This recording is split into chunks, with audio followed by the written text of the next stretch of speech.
কৰিছোঁ এটা বিশেষ ভিডিঅ' আজি পূজাৰ দিনত আৰু আজি মহাষ্টমী পূজা মহাষ্টমী বিন্দু পূজাৰ এই আজি অতি শতামপুৰুষীয়া 151 বছৰীয়া বীণাপানী দুৰ্গা মন্দিৰত পূজাৰ বেদীৰ সন্মুখত মোৰ লগত আজি উপস্থিত আছে লক্ষ্মীকান্ত উপাধ্যায় দেও আৰু আজি ইতিমধ্যেই সমাপন হৈছে ইয়াত সন্ধি পূজা মানে মহা অষ্টমী আৰু মহানৱমীৰ সন্ধিক্ষণত যি পূজা আয়োজন কৰা হয় তাহানিৰে পৰা চলি থকা এটা শতামপুৰুষীয়া নীতি ৰীতিৰে ধৰ্মীয় মাংগলিক ৰীতি নীতিৰে ইয়াত এই পূজাভাগ আয়োজন হ'ল আৰু সকলোৱে 108 গছৰ পৰা আৰম্ভ কৰি এগছৰ পৰা আৰম্ভ কৰি 108 গছ পৰ্যন্ত নিজৰ মনোকামনা সিদ্ধিৰ হকে সকলোৱে চাকি জ্বলাইছে আৰু ইয়াৰ মাহাত্ম্য আৰু ইয়াৰ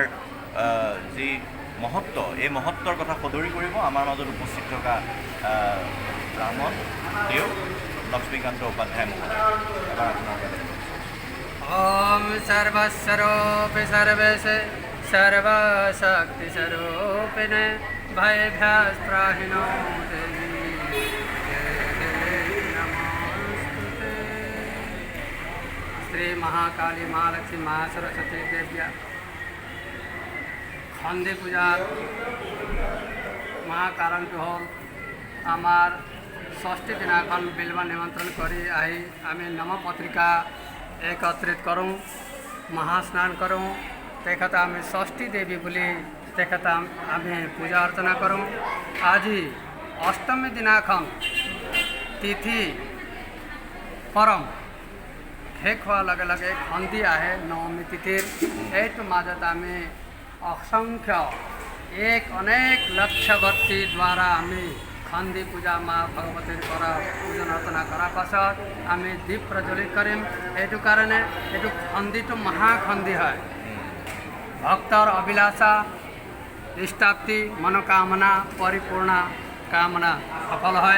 यू कारण आम खंदी पूजा असंख्य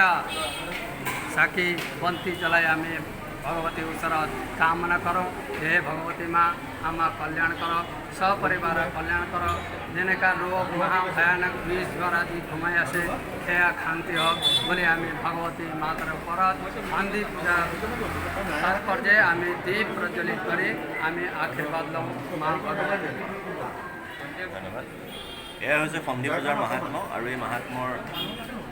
লৈ বিভিন্নজনে সন্ধি পূজাৰ এই চাকি প্ৰজ্বলন কৰে আৰু সকলোৱে ইয়াত মনোকামনা সিদ্ধিৰ হকে পূজা কৰিছে আৰু সকলোৰে মনোকামনা সিদ্ধি হওক তাৰে কামনা কৰিছোঁ বীণাপানী দুৰ্গা পূজাৰ মা দুৰ্গাৰ বেদীৰ সন্মুখৰ পৰা। ধন্যবাদ।